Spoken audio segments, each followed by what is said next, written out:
À l'occasion de cette 70e session ordinaire du Conseil d'administration du Fonds africain de garantie et de coopération économique FAGAS, plusieurs points étaient inscrits à l'ordre du jour. Les administrateurs ont examiné les comptes de gestion de l'exercice 2024, échangé sur la politique interne de l'institution et adopté un certain nombre de décisions visant à permettre au directeur général en exercice de poursuivre sa mission dans les meilleures conditions. Quand on voit aujourd'hui les résultats, entre 2023 et 2024, on a doublé les engagements, c'est-à-dire les garanties octroyées, et l'augmentation du résultat net est de plus 50%. Donc des résultats excellents et qui s'accompagnent d'un assainissement aussi, puisque sur 3 ratios prudentiels non respectés l'an passé, il n'y a plus qu'un seul ratio non respecté et qu'on a raté de quelques pourcents.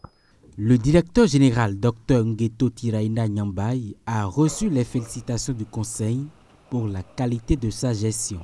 Les administrateurs ont également salué les partenariats noués avec plusieurs institutions financières internationales, des collaborations qui renforcent l'ancrage du FAGAS dans ses pays membres. Ce conseil d'administration qui est axé toujours sur la modernisation du FAGAS et l'émergence du FAGAS vers les marchés internationaux du monde nous a permis d'échanger sur la responsabilité, la rigueur, parce que le FAGAS est une institution qui donne des certificats de confiance.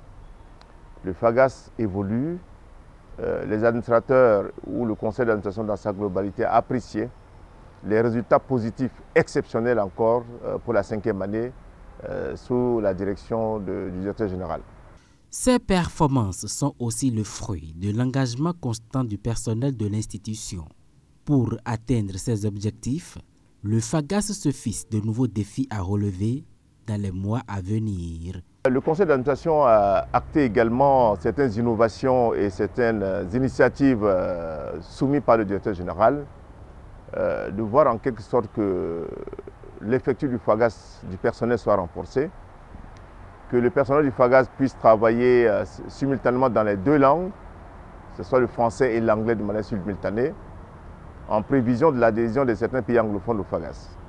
Et l'usage de l'anglais comme langue de travail permettra également de mieux échanger avec les marchés financiers internationaux où la langue anglaise est utilisée régulièrement.